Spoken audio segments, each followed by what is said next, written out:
Captain Rebecca Martinez felt the familiar shake of her cargo ship as it dropped out of hyperspace. Through the main window, Nexus Prime spread before them like a giant metal flower. The trading station hung in the black void between three star systems. Its spinning arms caught the light from distant suns. "Smooth jump, Captain," said Danny Torres from his station. The young mechanic wiped grease from his hands with an old rag. "The new drive core is working better than expected." Rebecca nodded. She had been making runs to Nexus Prime for 3 years now. The station was always busy with ships from dozens of different worlds. Today felt different, though. Only a few ships floated near the docking arms. Most of the station looked dark. "Lisa, try to raise station control," Rebecca said to her pilot. Lisa Chun pressed buttons on her communication panel. Static filled the bridge. After a moment, a tired voice came through the speakers. "Wanderer, this is Nexus Prime Control. You are cleared for emergency docking bay 7. All other bays are sealed. Please proceed immediately to the station meeting hall after docking." Rebecca frowned. Emergency docking bays were only used during disasters. "Control, this is Captain Martinez. What's the situation?" "Cannot discuss over open channels, Captain. Please dock and report to Commander Deck immediately." The communication ended with a sharp click. Rebecca looked at her crew. Danny raised his eyebrows. Lisa shook her head. Mike Johnson, their communications officer, was already checking for any news broadcasts from the station. "Nothing on the standard channels," Mike reported. "But I'm picking up a lot of encrypted military traffic. Something big is happening." Rebecca guided her ship toward the emergency bay. As they got closer, she could see damage on the station's outer hull. Scorch marks ran along one of the main cargo sections. Several of the station's windows were covered with metal patches. "That doesn't look good," Danny said quietly. The docking process was smooth, but Rebecca noticed the bay was almost empty. Usually, emergency bays were packed with smaller ships during busy times. Today, only 2 other vessels sat in the massive space. Both looked like they had left in a hurry. After securing the ship, Rebecca and her crew walked through the station corridors. The hallways were mostly empty. The few aliens they passed moved quickly and kept their heads down. The usual sounds of busy trade were replaced by the hum of emergency power systems. The meeting hall was near the center of the station. When Rebecca's team arrived, they found about 20 other ship captains waiting. Most were aliens from the 3 major species that used Nexus Prime. The tall, blue-skinned Altarians stood in one group. The insect-like kill clicked and buzzed in their strange language. The crystal-formed Vorth glowed softly in the dim light. Commander Deck stood at the front of the room. The Altarian was over 7 feet tall with smooth blue skin and large black eyes. Rebecca had dealt with him many times before. He was always calm and professional. Today he looked exhausted. "Thank you all for coming," Deck began. His voice was deeper than usual. "We have a serious problem. 3 days ago, something entered our main cargo bay. It has made a nest there and refuses to leave." A kill captain made a sharp clicking sound. "Commander, you said it was just a large animal. We have dealt with space creatures before." Deck's black eyes looked around the room. "This is not just any creature. It is over 200 feet long.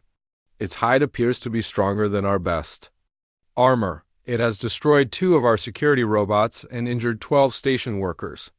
Rebecca felt a chill run down her back. Space creatures were rare, but not unknown. Most were small and could be handled easily. Something that big was dangerous. "What species is it?" asked a Vorth captain. The crystal being's voice sounded like wind chimes. "We do not know," Deck admitted. "It does not match any creature in our databases. Our science team believes it may be from unexplored space." Danny leaned close to Rebecca. "That's not the worst part, is it?" he whispered. Deck continued as if he had heard. "The creature appears to be pregnant. Our scans show it is preparing to give birth. This makes it extremely aggressive and protective." Several captains started talking at once. Rebecca heard words like evacuation and weapons in different alien languages. Vic raised one long blue hand for silence. There is more, the commander said. Our long-range sensors have detected other creatures approaching the station. At least 6 of them, possibly more. They will arrive in less than 2 days. The room fell silent. Rebecca could hear the distant hum of the station's life support systems. The implications were clear. If more of these creatures arrived and found their kind threatened, they might attack the entire station. What have you tried so far? Rebecca asked. Dec looked at her with what might have been relief. Humans were newer to this part of space, but they had a reputation for finding unusual solutions to problems. The kill tried sonic weapons, Dec explained. The creature's hide absorbed the sound waves without effect. The Vorth attempted to contain it with energy barriers. The creature destroyed them easily. The Nebu used their most powerful sleep gases. The creature seemed to enjoy them. A kill captain clicked angrily. The beast cannot be reasoned with. It attacks anything that comes near. We should use heavy weapons. And risk damaging the station? Dec replied. The cargo bay holds the main power relays for this section. Weapons fire could disable life support for thousands of beings. Rebecca studied the holographic display that showed the station layout. The cargo bay was indeed in a critical location. She could see why the commander was worried. Can we see the security footage? She asked. Dec activated a wall screen. Grainy images showed a massive creature moving in the cargo bay. It had 6 legs and a long tail. Its hide seemed to shift colors from dark gray to deep purple. The most striking feature was its head, which had 6 eyes arranged in a circular pattern. Rebecca watched carefully as the creature moved around the bay. It wasn't just wandering randomly. There was a pattern to its movements. It would circle the same area, then stop and make gestures with its front legs, almost like it was looking for something. Has anyone tried to communicate with it? Rebecca asked. Several alien captains made sounds of disbelief. It is just an animal, one of the Vorth said, but Rebecca had grown up on a farm in Texas. She knew that even Earth animals could be very smart, and this creature was clearly intelligent. The way it moved, the way it had avoided killing anyone despite being attacked multiple times. Dec looked at her with interest. What are you thinking, Captain Martinez? Rebecca continued watching the footage. The creature's movements reminded her of something, but she couldn't quite place it. I think we might be looking at this wrong, she said finally. Maybe it's not just nesting. Maybe it's waiting for something. The meeting continued for another hour, but no one could agree on a solution. Some captains wanted to evacuate immediately. Others argued for calling in military ships with heavy weapons. A few suggested trying to wait out the approaching creatures and hope they would leave peacefully. As the group broke up, Rebecca gathered her crew. She had an idea forming, but she needed more information first. Mike, I want you to access the station's database, she said as they walked back toward their ship. Look for any historical records of creatures like this. Danny, check our own files for anything similar. Lisa, plot the approach vectors of those incoming creatures. I want to know exactly where they're coming from. What are you thinking, Captain? Lisa asked. Rebecca looked back toward the center of the station, where the cargo bay held its mysterious occupant. I'm thinking that maybe we're not dealing with a wild animal at all. Maybe we're dealing with someone who's just as scared and confused as we are. Rebecca and her crew returned to the Wanderer in silence. The corridors of Nexus Prime felt heavy with fear and uncertainty. Other ship captains hurried past them, some already preparing their vessels for emergency departure. The sound of cargo being hastily loaded echoed through the docking bays. Once inside their ship, Rebecca gathered her team in the small meeting room. The table was covered with data pads and coffee cups from their last long journey. Danny slumped into his chair and rubbed his tired eyes. So what do you really think, Captain? Mike asked. He was the youngest of the crew, barely 25, but he had good instincts about alien communications. Rebecca pulled up the security footage on her personal tablet. The massive creature moved across the screen again, its 6 eyes scanning the cargo bay. I think everyone else is looking at this like it's just an animal problem, but look at this. She pointed to the screen. See how it moves? It's not random. Every few minutes, it goes to the same spot near the north wall. It moves its front legs in the same pattern, then it waits. Lisa leaned forward to get a better look. She had been flying cargo ships for 8 years and had seen her share of strange things in space. You think it's trying to communicate? Maybe, Rebecca said, or maybe it's looking for something. Or someone. Danny sat up straighter. My grandmother used to raise horses back on Earth. When Amare was about to give birth, she would get restless. She would pace the same path over and over, looking for the right place to have her foal. But if she trusted someone, she would calm down when they were near. This thing is a lot bigger than a horse, Mike pointed out. Size doesn't matter, Rebecca replied. Intelligence does. And I think this creature is very intelligent. She stood up and began pacing around the small room. Think about it. It's been attacked 3 times by different species with different weapons. It could have killed everyone who came near it. Instead, it just defended itself and drove them away. Lisa nodded slowly. It's trying not to hurt anyone. Exactly. And look at where it chose to nest. The cargo bay is one of the safest places on the station. Good air circulation, multiple exits, and it's away from the main living areas. Mike was already working on his communication equipment. I'll start checking the database for any references to creatures like this. Maybe someone has seen them before. Good idea, Rebecca said. Danny, I want you to analyze the footage more carefully. Look for any patterns in its behavior. Maybe it's trying to tell us something. What about me, Captain? Lisa asked. Rebecca looked at the navigation charts spread across the table. I want you to track those incoming creatures. Find out exactly where they came from. If we can figure out their home system, we might learn something useful. The crew split up to work. Rebecca went to her cabin and pulled out an old book her grandmother had given her. It was about animal behavior on Earth, filled with stories about how humans had learned to work with different species. She hoped it might give her some ideas. Hours passed. Mike was the first to find something interesting. He called the others to the bridge, excitement clear in his voice. I found a reference, he said, pointing to his screen. It's in an old kill database, part of their historical records. They call them void shepherds. Rebecca read over his shoulder. The text was translated from ancient kill, so some parts were unclear, but the basic information was there.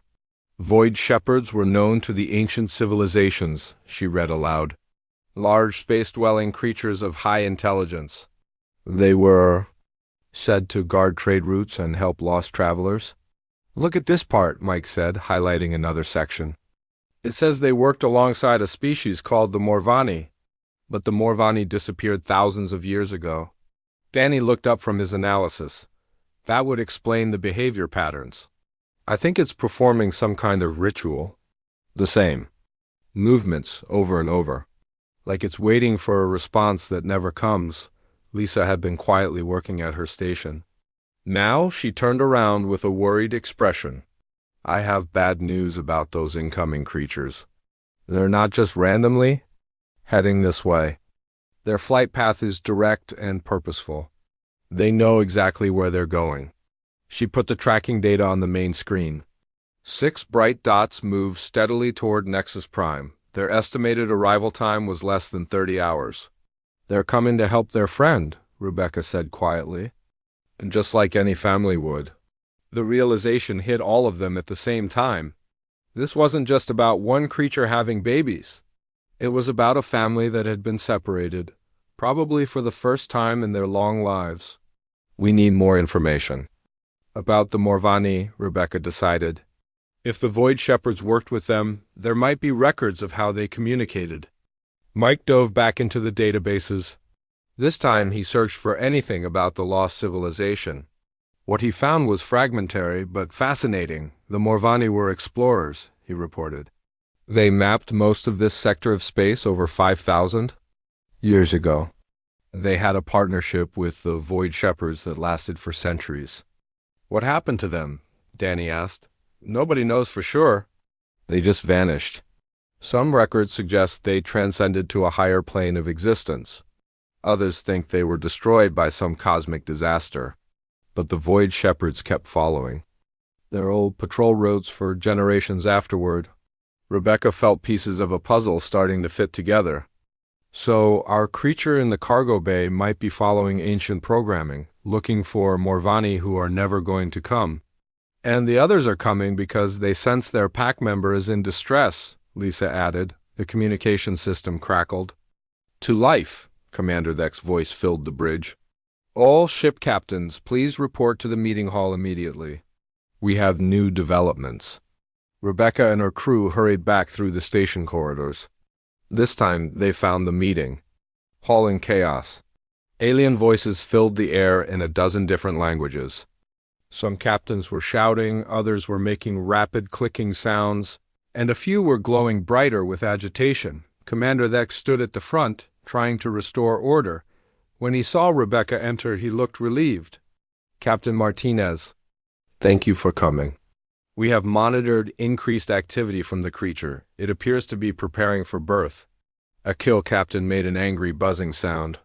We cannot wait any longer. Those things will be here soon. We must evacuate now. Running away won't solve the problem, Rebecca said loudly. The room fell quiet. If we abandon the station, where will we go? And what happens to the next beings who encounter these creatures? You have a better idea, human? Asked the Vorth captain. Rebecca looked around the room at the frightened faces of dozens of different species. Yes, I do. I think we should try talking to it. The room erupted in noise again. Several captains laughed. Others made sounds of disbelief. But Commander Dek raised his hand for silence. Explain your reasoning, Captain. Rebecca moved to the front of the room. The creature isn't just an animal. It's intelligent, possibly more intelligent than any of us. It's following behavior patterns that are thousands of years old. It's waiting for its old partners, the Morvani, to help with the birth. The Morvani are extinct, a kill captain clicked. But we're not, Rebecca replied. Maybe it doesn't need the Morvani specifically. Maybe it just needs someone who understands what it's trying to do. She activated the wall screen and showed the security footage again. Look at its movements. It's not random. It's a pattern, probably a greeting or a request for help. If we could figure out how to respond correctly, we might be able to help instead of fighting. Commander Dek studied the images carefully. This is extremely dangerous, Captain Martinez. The creature has already shown it can destroy our technology easily. It's also shown that it doesn't want to hurt anyone, Rebecca pointed out. Every time it was attacked, it could have done much more damage. Instead, it just drove the attackers away. Danny stepped forward. Captain, if you're right about this, we need to move fast. That creature is going to give birth soon, with or without help. And when those other Void Shepherds arrive and find their family member in distress, he didn't need to finish the sentence. Everyone in the room could imagine what a pack of giant protective creatures might do to a station full of aliens who had been attacking their pregnant member. Rebecca looked at Commander Dek. Give me access to your xenobiology database and your translation systems. Let me try to figure out how the Morvani communicated with these creatures. And if you're wrong?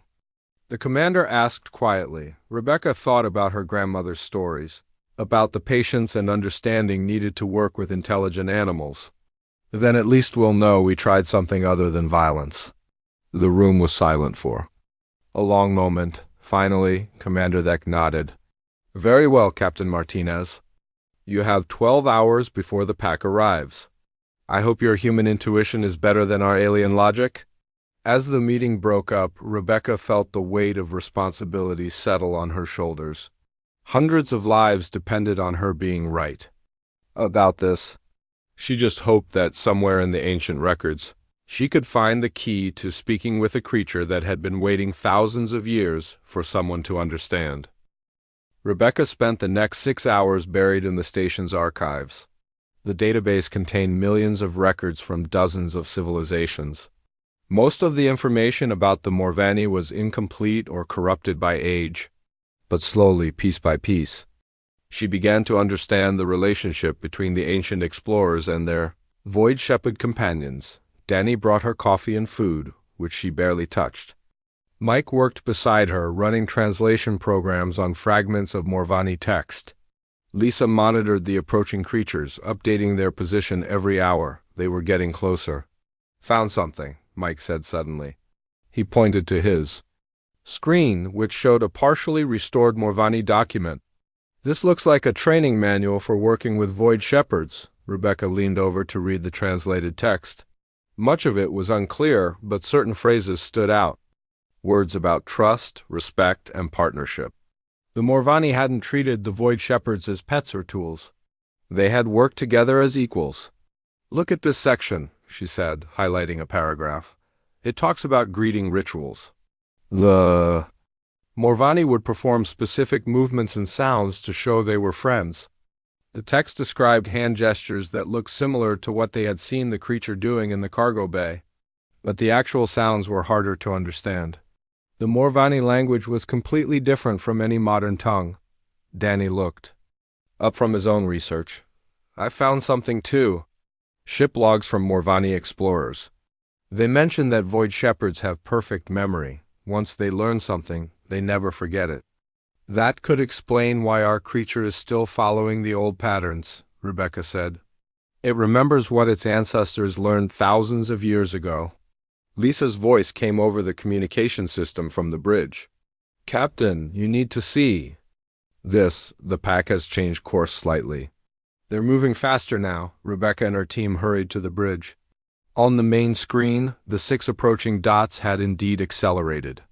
Their estimated arrival time was now less than 8 hours. "They know something is wrong," Rebecca said quietly. "They can probably sense their pack members' distress from here." Commander Thek's voice crackled over the intercom.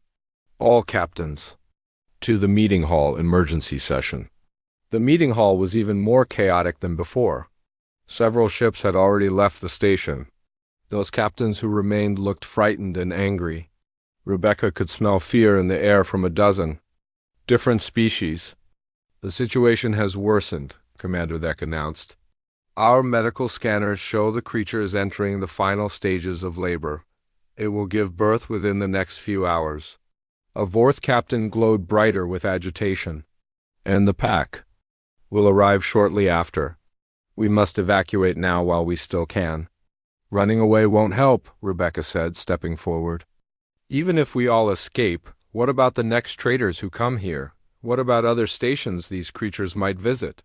"You speak as if they are reasonable beings," clicked a kill captain. "They are animals, large, dangerous animals."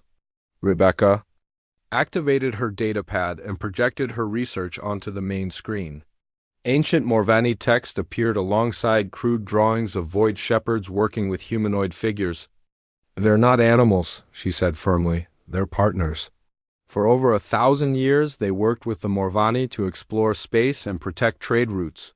When the Morvani disappeared, the Void Shepherds kept doing their job. They've been patrolling empty space for thousands of years, waiting for their friends to come back." The room fell silent. Rebecca continued, her voice growing stronger. "The creature in our cargo bay isn't attacking us because it's mean. It's scared and confused. It's following ancient programming that tells it to find Morvani helpers when it's time to give birth, but there are no Morvani left." Commander Thek studied the images on the screen. "You believe it's looking for assistance?" "I'm sure of it. Look at the evidence. It chose the safest place on the station to nest. It hasn't seriously hurt anyone despite being attacked repeatedly. And it keeps performing the same ritual over and over, waiting for the right response." A young Altarian captain spoke up from the back of the room. "Even if you're right, how does that help us? We don't know how to communicate with these creatures." Rebecca smiled for the first time in hours. "Actually, we might. Mike and I have been working on reconstructing Morvani greeting protocols. We found fragments of their language in the archives." She changed the display to show the translation work they had done. Phonetic symbols filled the screen alongside possible meanings.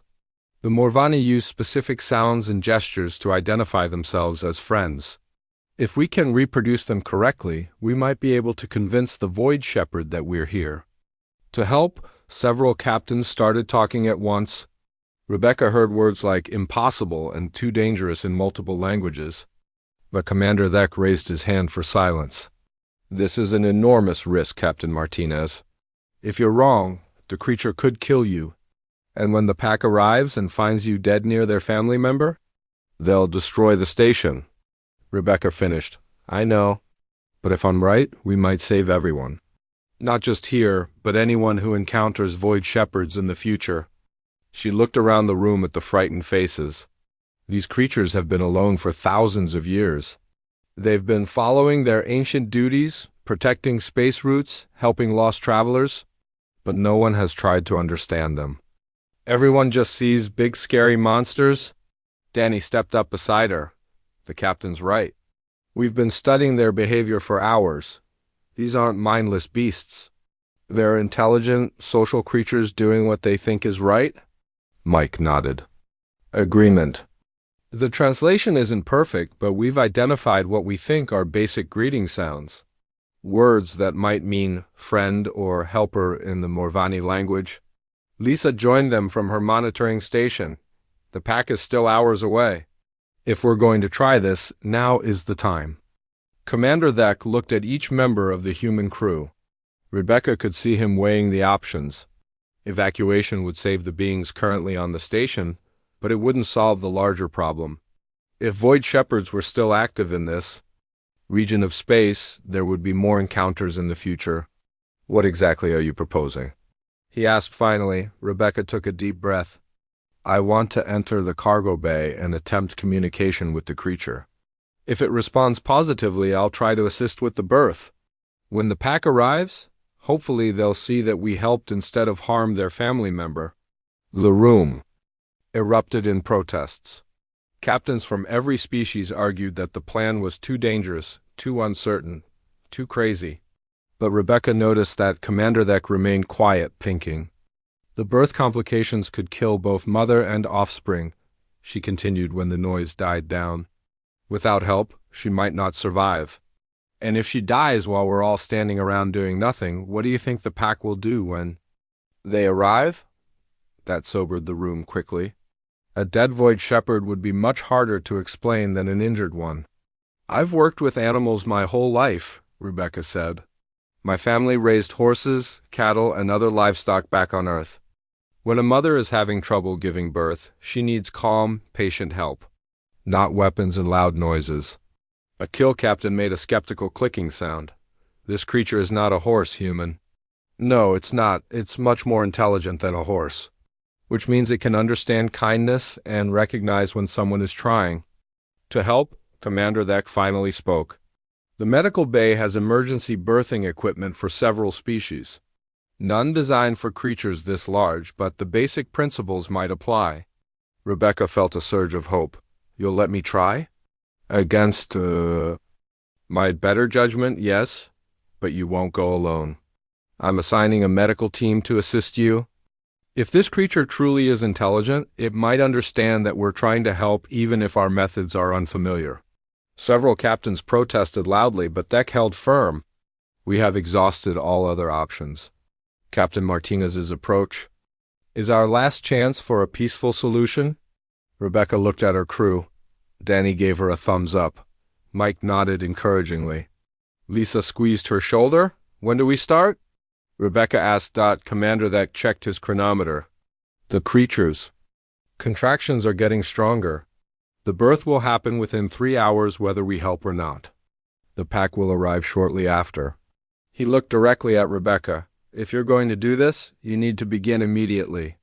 Rebecca felt the weight of responsibility settle on her shoulders again. Hundreds of lives depended on her ability to speak across thousands of years of silence. She thought about her grandmother's stories about patient cowboys earning the trust of wild horses. She thought about the loneliness of creatures who had been waiting centuries for someone to understand them. Then let's go make some new friends, she said. As the meeting broke up, Rebecca prepared for the most important conversation of her life. She just hoped that somewhere in the ancient words Mike had found there was a key to unlock thousands of years of isolation. The void shepherds had been waiting long enough. Rebecca stood outside the sealed cargo bay doors, her heart beating fast in her chest. She wore only standard environmental gear, no weapons, no heavy protection. In her hands she carried a small device that Mike had programmed with the Morvani. Greeting sounds they had discovered. Commander Thek and his medical team waited nearby with emergency equipment. Through the thick windows they could see the massive creature moving restlessly inside the bay. Its hide was shifting from deep purple to bright red, a clear sign of pain and distress. "The contractions are getting stronger," reported Dr. Kim, the station's chief medical officer. "Birth is imminent whether we intervene or not." Rebecca took a deep breath and looked at her crew one last time. Danny gave her an encouraging nod. Mike held up his translation device, ready to monitor any sounds the creature might make.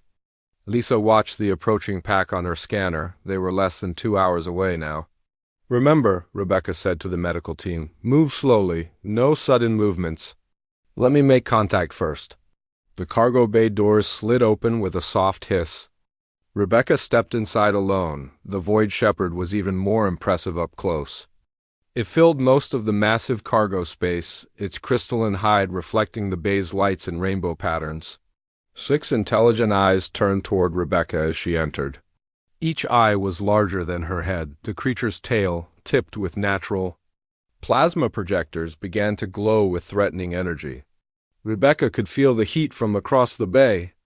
One blast from those projectors could vaporize her instantly, but she kept walking slowly forward, her hands visible and empty. "Easy there," she said softly, her voice echoing in the large space. "I'm here to help." The creature made a low rumbling sound like distant thunder. Its massive head lowered toward Rebecca, and she could smell its breath, surprisingly clean, like ozone after a lightning storm. Rebecca stopped about 20 feet away and activated Mike's device. The speakers produced the first Morvani greeting sound they had reconstructed, a musical tone that rose and fell like a question. The Void Shepherd's eyes widened. Its hide shifted from angry red to surprised blue, but it remained tense, ready. To defend itself, Rebecca tried the second sound, then the third. Each time, the creature seemed to recognize something familiar, but it didn't respond. She was running out of reconstructed phrases. Then she remembered something from her grandmother's stories. Sometimes when working with a frightened animal, you had to stop trying to be perfect and just be honest. She set down the translation device and looked directly into the creature's 6 eyes. "I know you're scared," she said in plain English. "I know you're in pain. And I know you've been waiting a very long time for someone to help you." The creature tilted its massive head, as if trying to understand her tone if not her words. Rebecca slowly raised her hands and made the gestures she had seen in the Morvani texts. Simple movements that might mean friend or peace in a language that had been dead for thousands of years. The creature watched her carefully. Then, to Rebecca's amazement, it began to respond. Its front legs moved in a complex pattern, different from what Rebecca had seen before, but clearly intentional. It was trying to communicate. "That's it," Rebecca whispered. "You do remember." She tried one more sound from the device, not a greeting this time, but a word that might mean help in ancient Morvani. The effect was immediate. The creature's hide shifted to a warm golden color. It lowered its head until it was almost touching the floor and made a soft, harmonious sound that seemed to come from deep in its chest. Rebecca felt tears in her eyes. After thousands of years of isolation, the Void Shepherd finally had someone who was trying to understand. She gestured for the medical team to enter slowly. Dr. Kim and his assistants moved like they were approaching a sleeping giant, carrying their equipment carefully. "The birth canal is partially blocked," Dr. Kim reported after a quick scan. "The offspring is in distress. We need to help immediately." The Void Shepherd seemed to understand that these new beings were trying to help. It positioned itself to give the medical team better access, its intelligent eyes watching every movement. Rebecca stayed near the creature's head, speaking softly and making the few Morvani gestures she knew. The Void Shepherd would occasionally respond with its own movements or sounds, and Rebecca began to sense a basic communication forming between them. "We need mineral supplements," Dr. Kim called out. The offspring requires specific nutrients that the mother can't provide in this environment. Danny was already working on the problem. Using the station's industrial fabricators, he began producing a mineral solution based on spectral analysis of the creature's hide. It was a best guess, but it was better than nothing. The next hour was tense and exhausting. The medical team worked carefully while Rebecca maintained her position near the Void Shepherd's head. Several times, the creature showed signs of panic, but Rebecca's calm voice and familiar gestures kept it cooperative. Lisa's voice crackled over the communication system. Captain, the pack is 1 hour out. They're moving very fast now. Rebecca looked into the Void Shepherd's eyes and saw ancient intelligence there, older than human civilization, wiser than any of the current galactic species realized. Your family is coming, she told the creature. They're worried about you. But we're going to help, okay? We're going to make sure you and your baby are safe. The creature made that soft, harmonious sound again and gently touched Rebecca's shoulder with the tip of one massive leg. The touch was surprisingly gentle for such a large being. Dr. Kim's equipment showed the offspring was moving into the correct position. The mineral supplements were working, but they were running out of time. The pack will be here in 30 minutes, Lisa reported. All other ships have evacuated except us. Rebecca made a decision. Tell Commander Thek to open all the external doors to the cargo bay. When the pack arrives, I want them to see that we're helping, not hurting. Captain, that's extremely dangerous, Commander Thek's voice came over the intercom. Trust me, Rebecca replied. If we're going to make friends with these creatures, we need to show them that we're not afraid. The Void Shepherd's contractions were getting stronger. Dr. Kim prepared for the final stage of birth. And somewhere in the darkness of space, 6 massive creatures raced toward the station.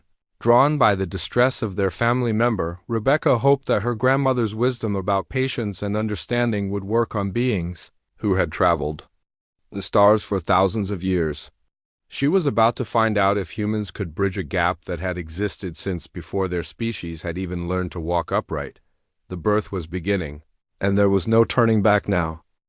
The cargo bay doors opened to reveal the star-filled void beyond. Rebecca felt the artificial gravity holding her in place as emergency shields maintained the atmosphere. Through the transparent barrier, she could see 6 massive shapes approaching.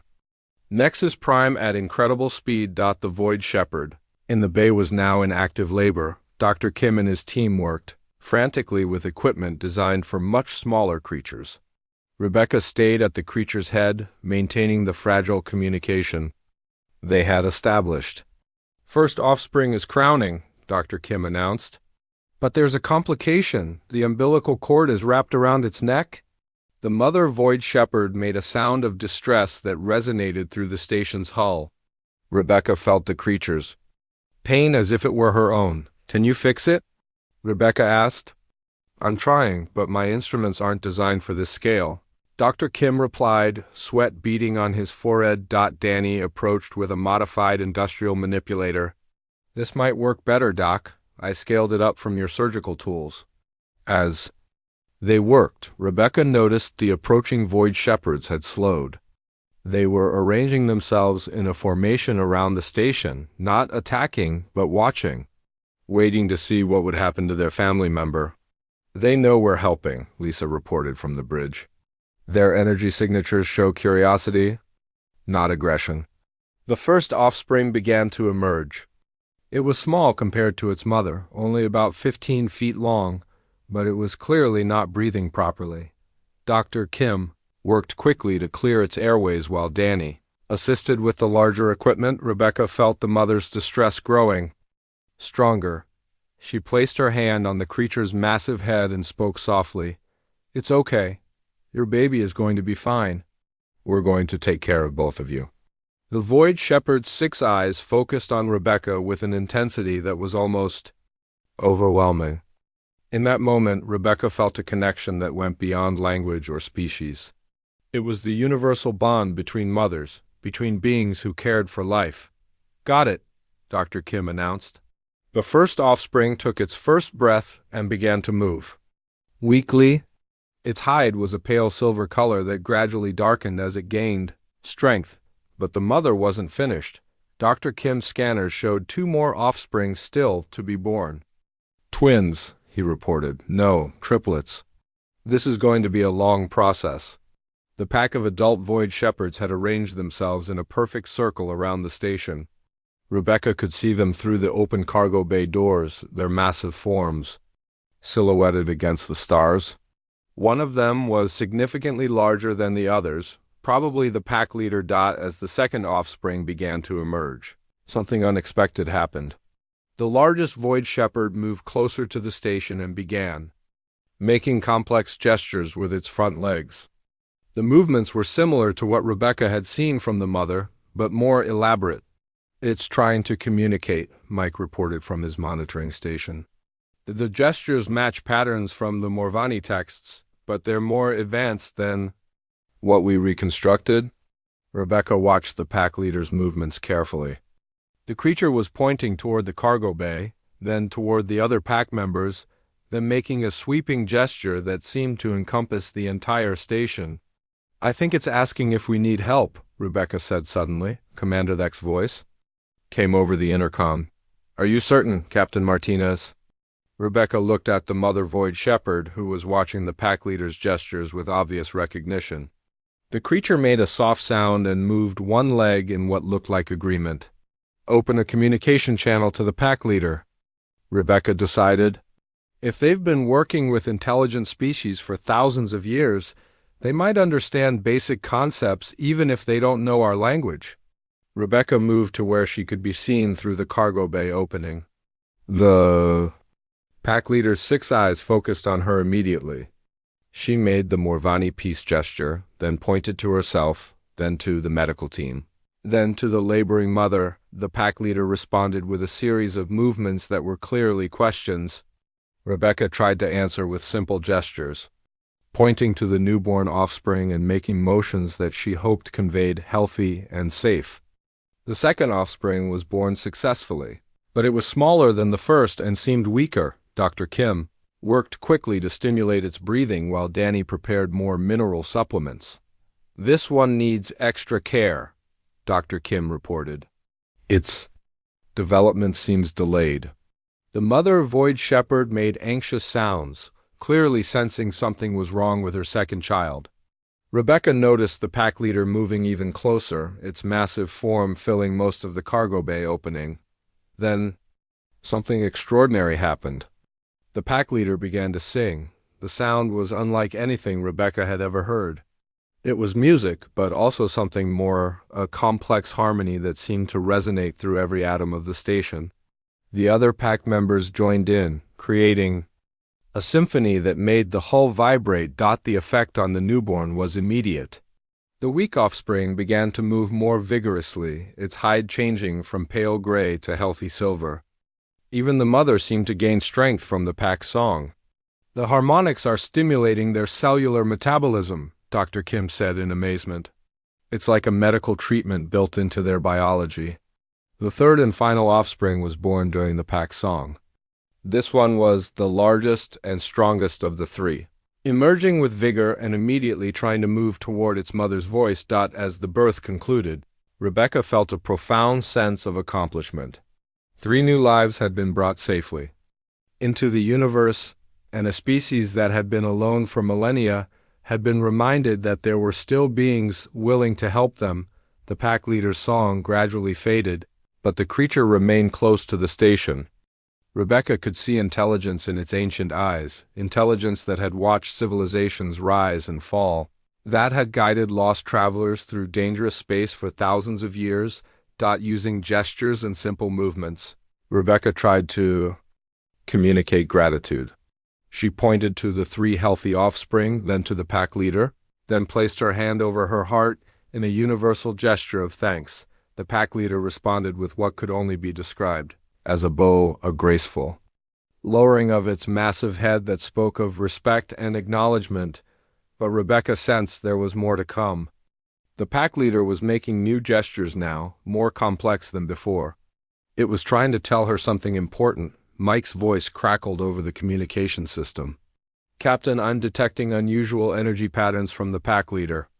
It's doing something with the crystalline formations on its hide. Rebecca watched as the pack leader's hide began to glow with internal light. Patterns formed and shifted across its surface, not random, but clearly meaningful. It was some form of communication that went beyond simple gestures. It's showing us something, Rebecca realized. Some kind of visual language? The patterns on the creature's hide resolved into what looked like star maps. Rebecca could see familiar constellations, trade routes, and what might be locations of other Void Shepherd packs throughout the galaxy. The pack leader was offering to share knowledge, information that could revolutionize space travel and open up new regions of the galaxy to exploration. But more than that, it was offering partnership. The same kind of relationship the Void Shepherds had once shared with the Morvani. Rebecca looked around the cargo bay at the scene before her. The mother Void Shepherd nuzzled her 3 healthy offspring, while Dr. Kim and his team monitored their vital signs. The pack floated protectively around the station, their ancient duty of guardianship extending to these new beings, who had shown kindness to their family. For the first time in thousands of years, the Void Shepherds were not alone in the universe, and humanity had gained allies who knew secrets about space that no other current civilization possessed. But Rebecca sensed this was just the beginning. The pack leader's gestures suggested there were other packs, other regions of space where Void Shepherds continued their lonely vigil.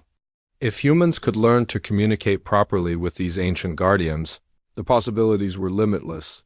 The birth was complete, but a new chapter in galactic history was just beginning. 3 hours after the birth, Nexus Prime was a different place.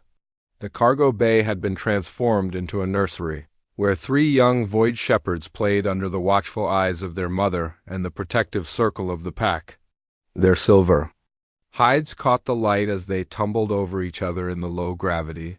Rebecca sat cross-legged near the mother's head, practicing the gesture language they had been developing together. Each successful exchange brought new understanding between human and Void Shepherd. Commander Thek entered the bay slowly, still amazed by the scene. Behind him came representatives from the evacuated ships, drawn back by reports of the peaceful contact. Alien captains who had fled in fear now watched in wonder as humans and Void Shepherds worked together. The pack leader wishes to communicate with you directly, the mother Void Shepherd indicated through a series of graceful movements that Rebecca was beginning to understand.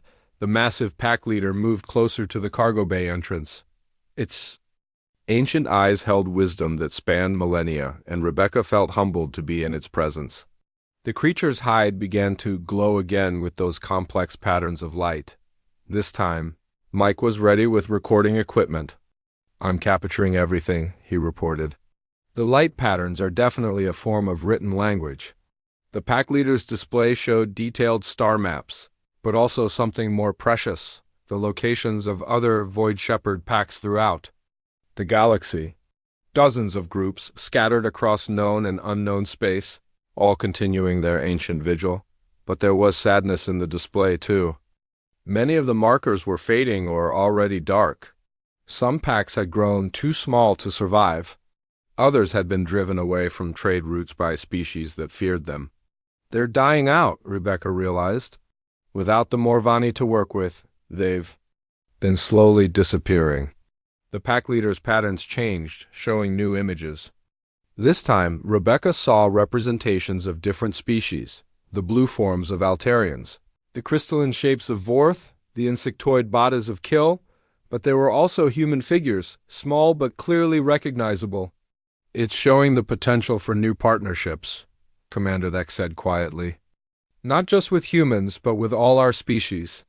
The pack leader made a gesture toward Rebecca, then toward the 3 newborns. The meaning was clear. These young ones could grow up knowing many species as friends. Not just the extinct Morvani. Rebecca stood and approached the pack leader carefully. The massive creature lowered its head until she could touch the crystalline formations on its forehead. The moment her hand made contact, images flooded her mind. She saw the glory days of Morvani exploration, vast ships accompanied by pods of Void Shepherds exploring uncharted space. She saw trade routes protected by the Guardians, lost travelers, guided to safety, and a partnership that had lasted for over 1,000 years, but she also saw the loneliness that followed. Void shepherds waiting at rendezvous points for ships that never came. Ancient duties performed by creatures who no longer understood why they continued their vigil when the vision ended. Rebecca found tears streaming down her face. They never stopped hoping, she whispered. For thousands of years, they never stopped believing that someone would come back.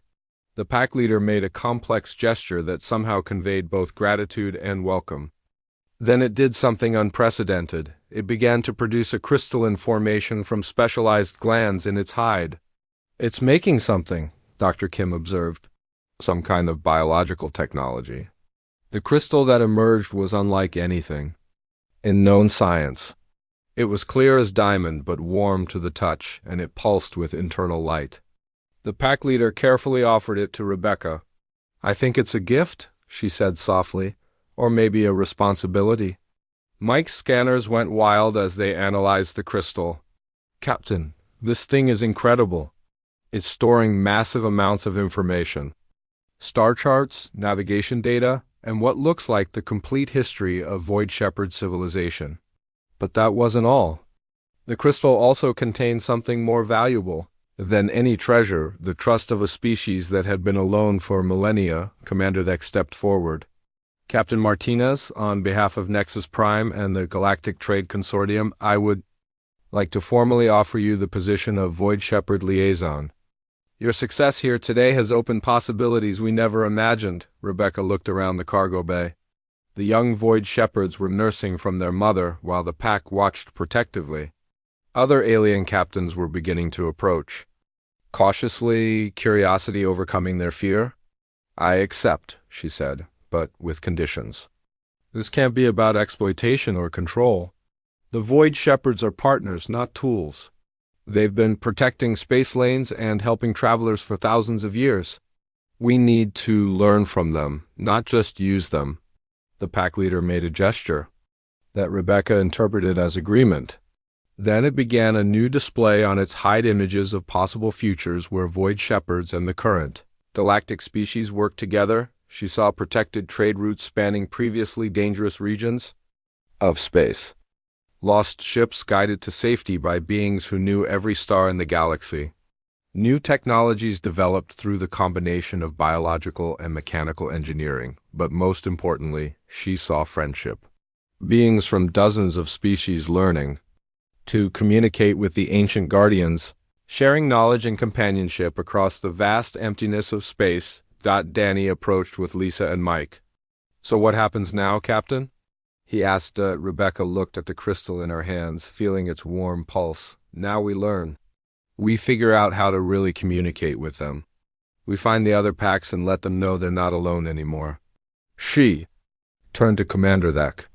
"The Wanderer will need modifications for long-range exploration, and will need diplomatic support for making contact with other species.